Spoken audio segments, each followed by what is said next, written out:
Welcome to Mind Over Matter, where we feature young Jamaicans who are shooting for the stars. I'm your host, Margaret Boyne. Remember, if you haven't subscribed to the channel as yet, please do and hit that notification bell. Today, we enter the political space. My guest is a remarkable 21-year-old who has made history as the youngest leader of the Marcus Garvey Political Party. We delve into his personal journey, his vision for the party, and the influence of Marcus Garvey's teaching on his life and leadership. Join us as we explore the inspiring story of this young man who has set out to make a difference in the political landscape. My guest is Antwayne Campbell. Welcome to Mind Over Matter, Antwayne. Thank you for so much for having me here today. It's an absolute pleasure. And congratulations are in order.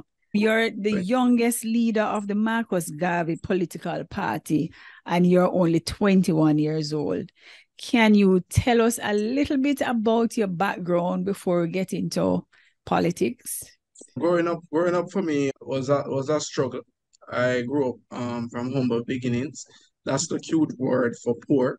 Yeah. Very, very poor. I remember the days when we didn't have any food to eat, as stated in the interview with Observer. Attending school with no shoes, scandal bags as book bags. So many things that a young child of my age at that time shouldn't have been through. But yet still we thrive, we endure it, and fast forward in this present time, I'm actually business administrative personnel pursuing that at the tertiary level. And I'm actually working now on corporate investments with the bank. Still not where I want to be fully, but gradually I'll be there. I'll get there. So when you say you grew up poor, where was that? Where did you grow up? Well, I grew up at Rollington Town, Carnarvon Street, where my mother was I don't want to say the outcast, but she was the outcast in some sense, and that now led her to make some poor decisions, bad decisions, and brought poverty upon herself and evidently upon her children. And I remember even the days when Hurricane Ivan hit and there was no food in the house, my mother had to rush in the storm, blowing like crazy, just to beg food from the poor to help her situation. So I was very, very, very, very, very, very poor. No lie about that. So what inspired you, though, to want to get involved into politics? Well, when I look at this stage, Jamaica is in a very decadent stage. And most of our youths today, they don't realize that they have the potential to be the change, and not only that, make the change. And that all boils down to the system that they're in now, where they believe that social media is everything. And if they don't have it at their fingertips or have it at their disposal, then they can't function properly. And they have to be in the trend and be in the know. Not in a good way. Some take it in a bad way and in a negative light, where our youngsters are so focused on things that is not really relevant or significant in today's society. So seeing that where our youngsters really and truly, the majority don't know anything. That's the harsh truth. I mean, some people try not to say it, try and hide away from it, but it's the truth, and you have to say it. Our youths today don't know anything. If you look at some of the things that they're engaged in social media, and even at school where they are now, you realize that their mental capacity isn't at the level in which it ought to be. Now, because of that, now we have a system here where it's abusing and but abusing, even with our professional teachers, for example, who are immigrated. I know a family member of mine who is a principal who, after leaving school, retired, can't get any pension. The government are saying for wait for 3 years and so forth. Him have to leave Jamaica and go make life for himself, not coming back to Jamaica because he realized that the system isn't really suited for him. Now that is the stage that Jamaica, and I can go on and on. There's so much more. Even when a young graduates from the university level, as we as youths left university, Damian Crawford said, he point out the truth. There is no job for us, so we have to leave. That is the stage that we're in, and I said before, I can point out so much more. But the youth today don't realize that they can actually make the change. The change starts with them. You understand what I mean? And if they could only realize that and wrap their brain around that and be equipped for that, then the change for Jamaica will come. So I realize that that's the stage Jamaica is in, and I want to be very, very impactful, and I want to say a tool in making a better for my country. That's the best way I can put it. But Antwayne, you are from the inner city, right? So Yes. basically you would have experienced or seen what politics has done. So why do you think then that going the politics route would be able to help? Well, what politics has done basically is to divide and brainwash the people in my community, in the inner city, and being around the youths and being around even the people in my community. You realize that they want the change, but they just don't know. They don't know what to do.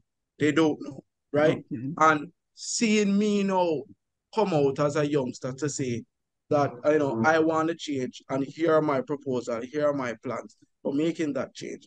It kind of bring a little hope when speaking with them.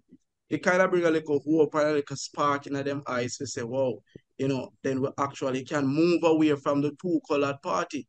So how did you first become aware of the Marcus Garvey's work? Well, the work of Marcus Garvey, really and truly, it's by the former president, Heru, Ishaka Musa Menelik, who was the then president for the Marcus Garvey Party. He was the person who really took me under his wings and under his teachings as it relates to broaden my mental capacity as it relates to the works and the teachings of Marcus Garvey and other black leaders. And So that was while you were in school? yes, that was while I was in school. Because actually, Heru, who is the former president, is a past student of my high school. So he gave back to my high school, and I was lucky to be under his teachings. So that's when my consciousness have lived to where it is now and further. Okay. And what high school was that? It was the Kingston Technical High School. So what specific aspect, though, of Marcus Garvey's teaching and his philosophy that inspired you?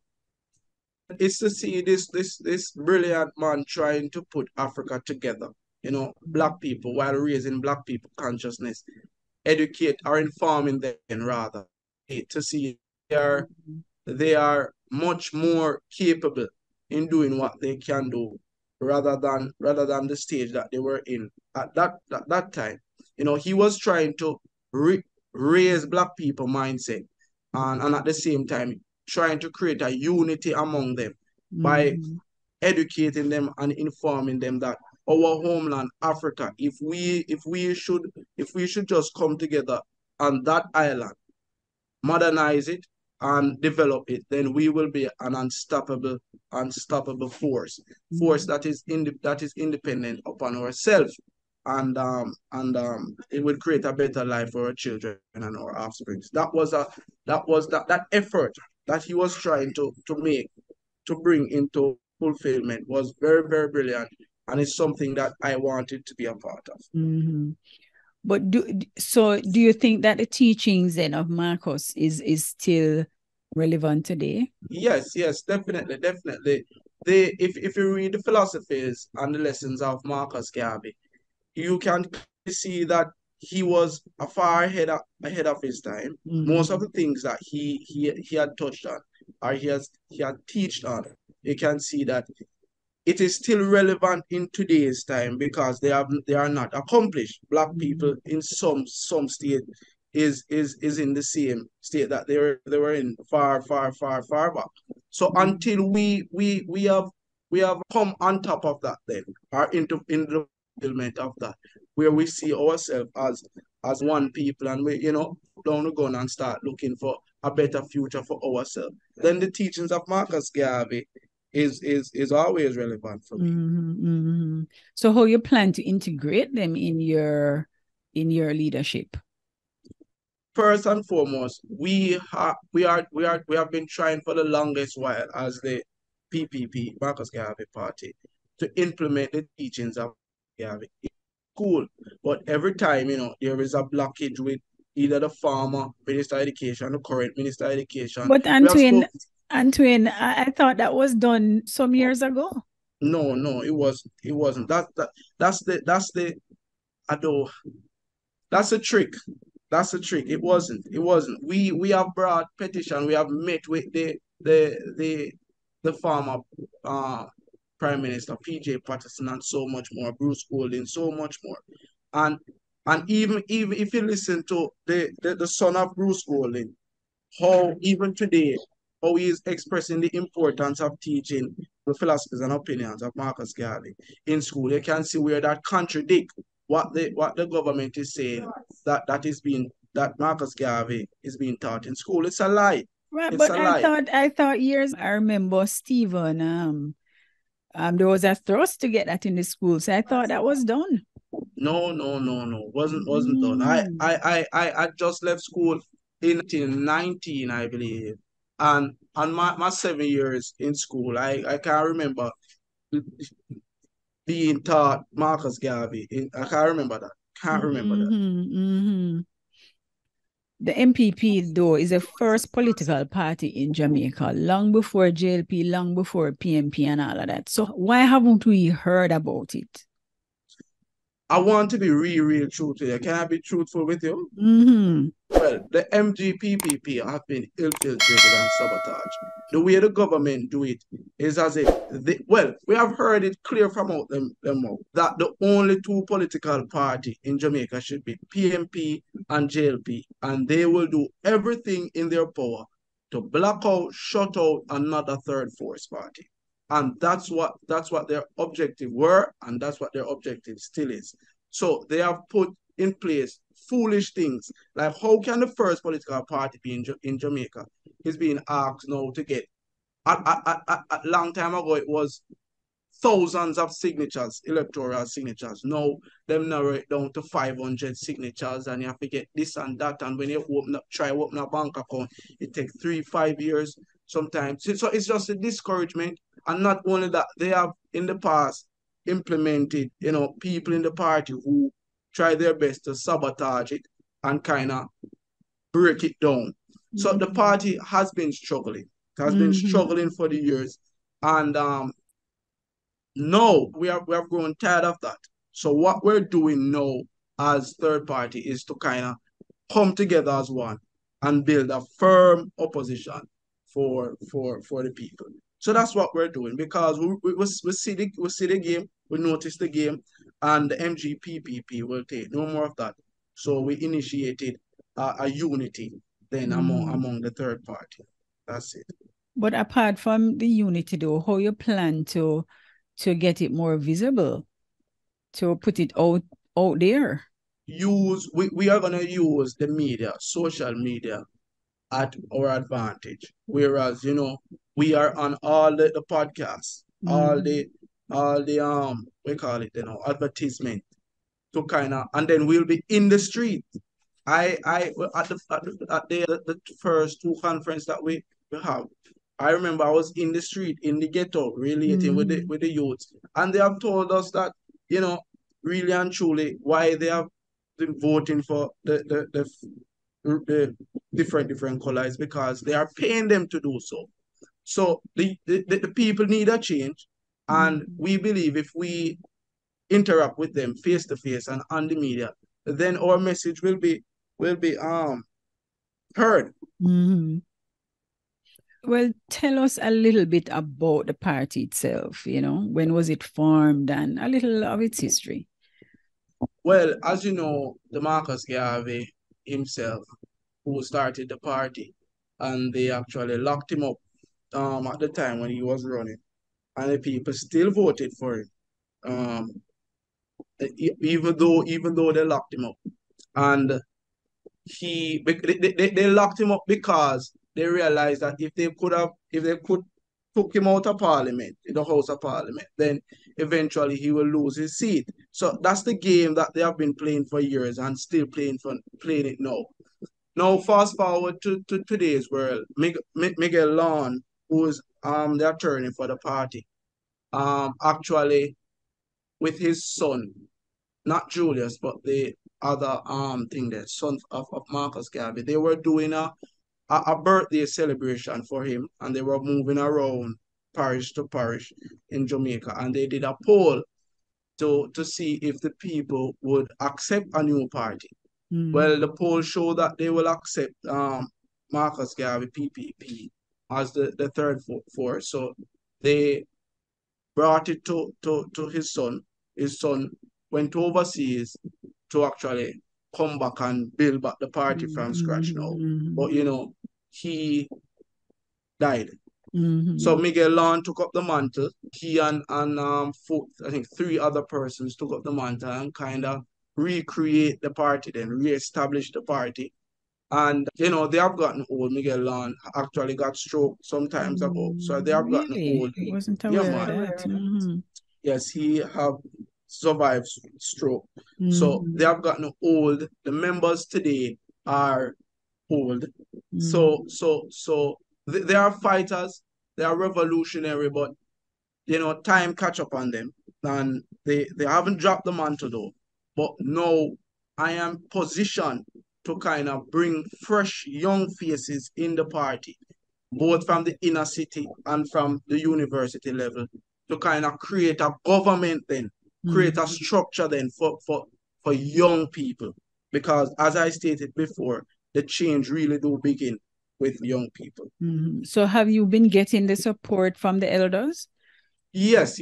Miguel Lawn and Hero and so much more who are not even a part of that party, but different third parties have actually, teach me then, give me different books, walk me through history, through the science of socialism, so much more, where I'm actually still learning now. Learning never stops for me. So yes, I've been getting the support of folks outside the party and inside the party as well. So what is the vision of the party? Well, as stated before, we are in the process because we realize that we can't do it alone, and there is power in unity. So we are creating a unity among the third party to create a firm opposition for government. But MGPP focus is still centered around the teachings of Marcus Garvey. But my vision for MGPP is to structure it in such a way where it not only inform and teach young people to raise their consciousness, but it give young people the power that they ought to have in society. That is my vision for the party, where young people now can get off the streets. Young people now can stop being misinformed in school and come back to this structure where their consciousness can be lifted and their even self-image can be lifted, and they can have the authority now to go out in society and create the change that they want to see. So that is my vision for the party. But Antwayne, you mentioned young people. Persons would say, boy, young people are really interested in politics. Them have so much distractions. How you plan to, engage them and mobilize them then? Well, and make it more appealing to them. As stated before, we're going to use the media, but my strategy is to target the universities and community college. Right. So we have, I'm not going to say anything now, but we are actually in the process of getting universities on board to give us an arena or a classroom or an auditorium then, where young people can come in, listen, and be a part of the goal. Now, we are targeting the community colleges because we realize that's where most of the inner city youths are at. Now, we have spoken to different institutions, and they are actually giving us the go ahead to go ahead and start that workshop or that seminar or that program. And then lastly, I am taking it a bit outside of the institution now and bringing it solely into the inner city, whereas we create upliftment centers using the community centers, upliftment centers for the youths in that era or in those era, so they can see the change that we are coming with, and they can be a part of it. So we're gonna have in December coming up, we're gonna have a little upliftment center and a concert football competition on the 24th leading straight down to the 22nd, where the people in the different community can come aboard, listen, and be a part of that change. So we have objectives, we have goals, and we're gonna meet them. One step at a time. You must have heard these comments, Antwayne, over and over. Boy, you're chasing a pipe dream. Nobody knows. A third party is never going to be successful in Jamaica. You have a degree, when you go get a job and help your family and that sort of thing. How do you remain focused and motivated, even although so many, negative comments? Well, for the persons who are Jamaicans, you see, I've always heard that comment. But I was born and raised in Jamaica. Jamaica is a country who actually created Antwayne Campbell, molded Antwayne Campbell. So I'm at the stage where I will give back my life, if it comes to the test, for my country. Because what we have, is people who got their degree and then take their degree outside of their own country to go ahead and uplift another country. That is hypocrisy. That can't work in my life, and it will never work in my life, because you are a citizen of this country. You see the stage that Jamaica is in, and then you're gonna leave it. You're gonna leave it because the system is hard and the system is rough. Why not change it? Why not give back to the country? Why not stand up then and be a part of a revolutionary movement to create that change you want to see? Why you sit in your house or in your castle now and then see a young man like me who is aspiring for change, and then from the sideline they say good job, but that is so hard to accomplish. Why not be a part of the change? Stop the hypocrisy. You are a Jamaican citizen, and Jamaica needs you right now. Why not be a part of it? Why not get information on it then? And then, give back in whatever way you can. Maybe use your degree to come aboard in our seminar with the youths and teach the youths them then rather. Why not you have a cash? You're not living in Jamaica, but you want to donate then, uplift, reconstruct your community center that we are doing. Why there's so much avenues Jamaican people can give back to their country, and they refuse. They refuse for whatever reason. I don't know, but I'm dedicated to my country. I'm dedicated to the people of my country, and until death, I will not stop. So what are some of the challenges that you face as a young leader, and how are you addressing them? Well, the challenges, really and truly, is with the I don't want to say that, but the challenge is now is really with the system. It's the blockage, the blockage that we will continuously face, even when doing something brilliant for the community. They try to block you, even with the concert. Them try to put paperwork to kind of crush you, and then the finance is so high you can't really meet it. Because if you see where change can come in your community with starting at 100,000, then here comes the government saying that you need this, that, hike you up to 500,000. Now that is demotivating to me. But that is one is with the system, and another one is with the it's because we don't own anything. We don't have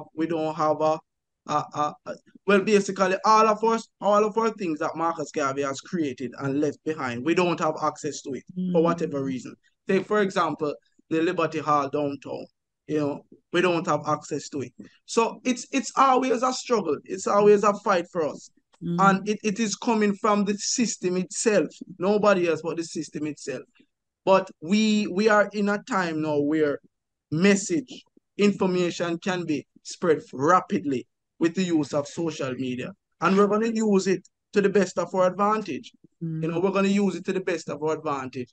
And we're gonna with the limited resources that we have, use it to the best of our ability. How can persons learn more about Marcus Garvey and his teachings? For anybody who might be interested. Well, the 75 East Street downtown, that is the attorney at law. My office is there. Attorney at law Miguel Loin structure is, but it is shared with the Marcus Garvey Party. So we have books that are available. We have persons who are willing to educate or inform at that structure. So any persons who would like to get more information or even be a part of it, or just come see, we are located at 75 East Street downtown. 75 East Street downtown. My office is right there.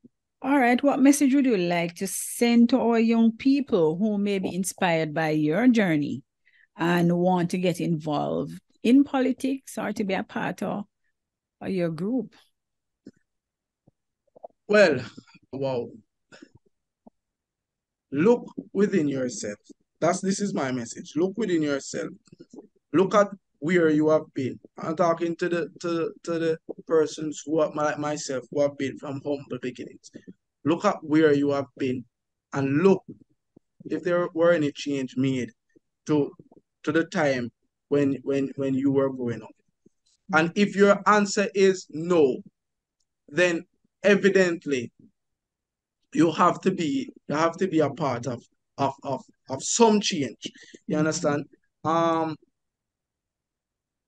Politics, I know that some persons have the notion that it's a dirty thing, you shouldn't get involved with it. But you have to, because politics is a thing that run your life, make most of our decisions that we're even unaware of. So you have to be a part of that decision making, and you have to be a part of that change. You can be a part of it. You can be a part of it. How? Just by simply being there, just by simply listening, and just by simply giving whatsoever you have. If you have a degree and you want to use it for the upliftment of your community or the upliftment of Jamaica, you can. If you have finance, you can. If you have creativity, carpentry or tiling, you can, because all of those people are needed.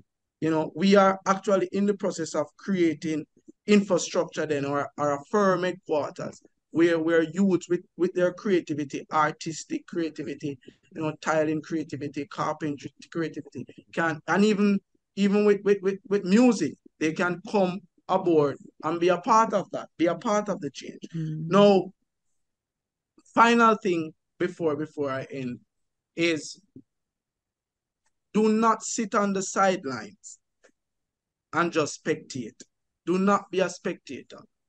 Go in the arena, go in the field, and actually work to see, or be a part of something then, to see the change that you want to see. In your country. Because if you spectate, if you withhold your vote, you understand, or if you vote for another whatsoever entity because of monetary gain, then you are only adding to the mistreating of your country. So that is my few words with individuals my age. Do you want to say thanks to anybody who have supported you on this journey? Yes, yes. My appreciation goes out to man like Carlos Daly, who has been a huge, he's a part of the Jamaica patriotic movement. He has been a huge, huge support to me. Extending gratitude to Peru, who have been my guidance, my teacher, you know, and my mentor along the journey, along with Carlos Daly. Peter Townsend, who is a part of NDM, who is very helpful along my journey. And Dr. Barnett, who is a lecturer at the University of the West Indies. So much, so much, so much more. Miguel Lorne, who is the attorney at law for the party. My lady, who is working behind the scenes. My friends, colleagues who are at work with me every day. I want to give my utmost appreciation and just spread my gratitude, letting them know that I'm very, very grateful for what they have contributed and I've continued to contribute. I'm so, so thankful of your efforts and what you have done. And I want to thank you too for being here. And I just want to say, boy, I've taken on a big job. And I wish you all the best. And as I said, I think probably unifying all the groups to come together, that might be the answer.